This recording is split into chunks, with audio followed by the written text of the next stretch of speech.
What's up, guys? So UFC Austin Tsarukyan versus Dariush just took place, and I'm going to be going through the entire card, starting with the first prelim, ending with the main event, and giving my reaction and breakdown of every single fight on the card.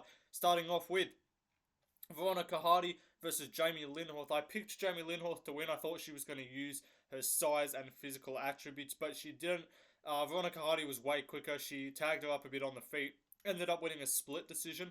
I thought it was pretty clearly 2-1 at least for Hardy. But yeah, it was whatever fight. It really didn't matter too much.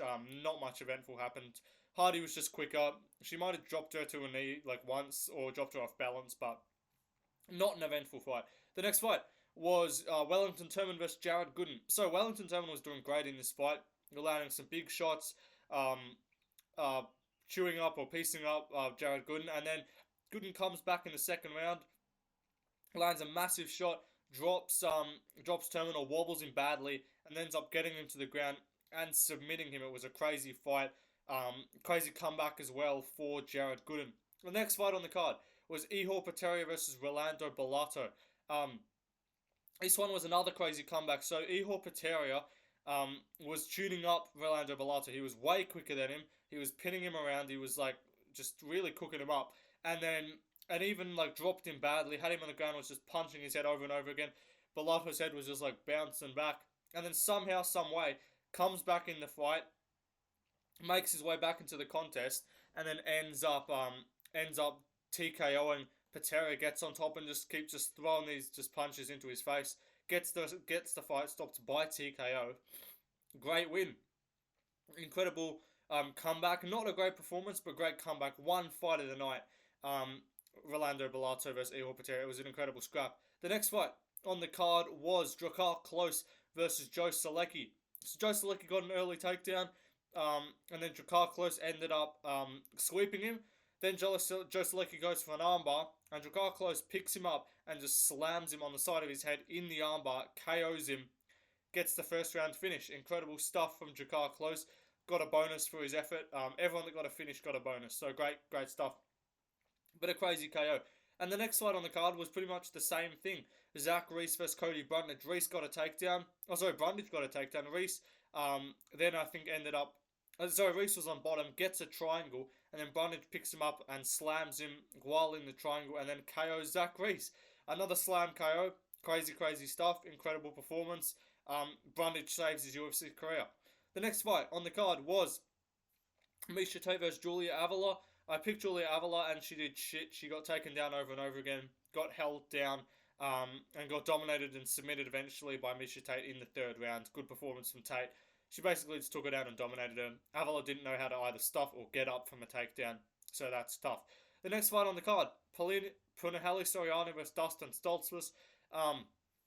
Soriano was just really trying to line up the straight left hand a lot in this fight, and because he was focusing so much on trying to land one weapon, he wasn't able to really strike that freely.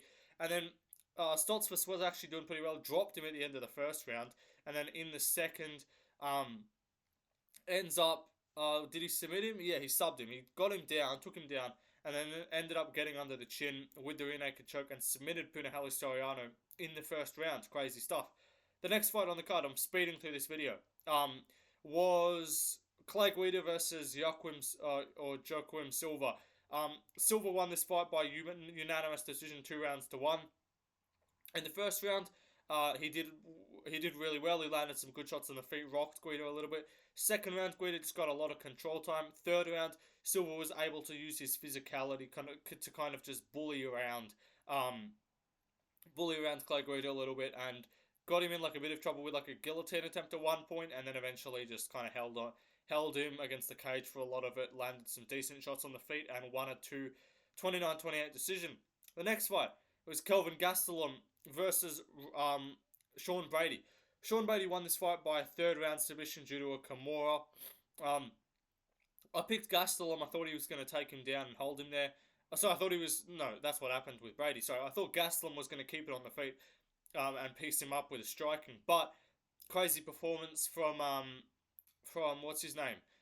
Sean Brady just took him down constantly, held him there. Gastelum couldn't get back up and he dominated him and got the submission with the Kimura. Looked a lot better. Gastelum just wasn't able to really do anything in the grappling. unfortunately for him. It was not a good performance from Gastelum. He showed no takedown defense pretty much. Couldn't get back up ever. Brady was really strong in the grappling. We know this about Brady. But I still thought Gastelum was going to be able to at least fend off the takedowns. Keep it on the feet, that kind of thing. But he didn't, and he got a submission in the third round due to Kimura. He should probably be fighting maybe, say, like Jeff Neal, Gilbert Burns next. I wouldn't mind. That'd be a good fight for Sean Brady. Next fight on the card was Rob Font versus Deiveson Figueiredo. I picked Rob Font to win in this one. I thought he was going to TKO Figueiredo, but he didn't. Figueiredo looked great coming up from flyweight. The power held up. He rocked Rob Font badly in the third round. Landed some big shots in the first and second. Font did okay. He was landing the jab, but he just couldn't really get going. He wasn't really tuning things together. The speed of Rob Font was way too much for him. Well, not way too much, but the speed of Rob Font was definitely the difference maker in this fight. He got a few takedowns as well. Font did well to get up at times, but ultimately in the third round he rocked him bad and then held him down for the rest of the fight. So great performance from Figueiredo up at bantamweight. Definitely a new contender in the 135 division, and I would say he should fight Peter Yan next. I think is a good fight to make. Rob Font versus Peter Yan I would make next. The next fight on the card was Jalen Turner versus Bobby Green. Bobby Green got brutally KO'd by Jalen Turner in the first round. He came out with his hands down style. He landed some good shots. He looked pretty crisp at times. But then Jalen Turner caught him with a big 1-2 and then followed up with another one. Put him down, pretty much out. Referee just did not want to stop it. That guy was basically saying, like, if his heart's beating, he's competing. Like, he was not stopping that fight for shit. Kept, like, Bobby Green was kind of rolling around and he just keeps getting punched in the face. Ref's not stopping it at all. Eventually gets him down in mount and then TKO, and the ref finally calls it. Big KO for Jalen Turner. Definitely was a late stoppage. Definitely could have been stopped a lot earlier. After like the first punches were landed when he fell down. Even after the first, like when he went down, could have been stopped. But great performance from Turner. Tough for Bobby Green. I picked Turner to win. I had some vibes that Green was going to win, but ultimately I ignored them. I was like, I got to go with logic. Turner should win this. He's way bigger, way more powerful, and got way more weapons to throw. So I went with logic and it worked out finally, unlike a lot of the other fights on this card. But great performance from Jalen Turner. I would say he should fight maybe Beneil Dariush next, maybe Fazeev later on. Maybe they do Bernard Saint Denis, something like that. I don't know, along those lines. But great performance from Jalen Turner. The next fight on the card, the main event, Arman Tsarukyan versus Beneil Dariush. Crazy performance and crazy KO for Arman Tsarukyan. He KO'd him just over a minute into the fight. He went up with a knee. I thought the knee was what KO'd him, but the knee wasn't. He landed the knee like on the chest, and then he followed up with a right hand while he was on one leg, mind you. So it wasn't even like fully planted. Just cracked him, knocks Dariush pretty much out. One or two follow-up shots gets him out of there. Crazy performance from Arman Tsarukyan. Performance of the night, definitely. I think every single finish got a bonus as well. So, but minute and 4 seconds deals with I picked him to win, but I thought it was going to be like a TKO later on. I thought he was going to like chew him up with kicks and stuff, but I didn't expect him to just flatline KO Beneil Dariush. Like, who the fuck flatline KOs Beneil Dariush? But regardless, incredible performance from Arman Tsarukyan.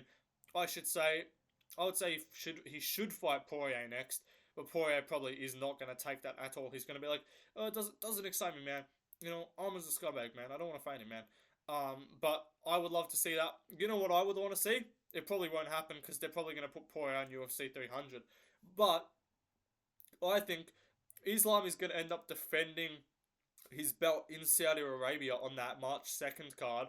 Even though it's a fight night, I think who are they going to main event in Saudi Arabia? So I think they're going to do that. And then I think a great co-main event would be Arman Tsarukyan versus someone.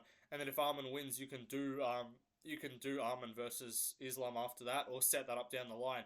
So great performance from Arman Tsarukyan, flawless KO. Really nothing. He got a few leg kicks landed on him, but that was about it. But ladies and gentlemen, that is the prediction, or not the prediction. That is the recap done. I did terrible on picks. I went 5 out of 12, so not ideal. I got Arman right. I got Turner right. I got Silva right. I got what's his name? Klose right. I got, what's the other guy's name? I don't even know who I got right. Let me just check real quick. I didn't do well on picks though at all. It was not a good night for me on the predictions. Let me just run through the cards. So, I got Lyn-Horth wrong. I got Turman wrong. I got Bellato right. I got Klose right. I got Reece wrong. I got Avila wrong. I got Soriano wrong. I got Silva right. I got Gastelum wrong. I got Font wrong. And then I got Turner right and Arman right. So yeah, 5 out of 12 on the pricks. Terrible stuff from my end. But we'll rebound next week with the Apex card. Guys, I did a Fight Companion live stream for this entire card. You can go check it out on my channel. I left timestamps in the description so you can see when the fights start. But yeah, you can see I had some good reactions to some of the crazy KOs. But it was an incredible card. 8 finishes total. All 8 got bonuses. Great stuff. Looking forward to the next card, and then UFC 296 around the corner. Podcast coming next week, as well as a bunch of other videos. And I'll see you guys in the next one. Peace out.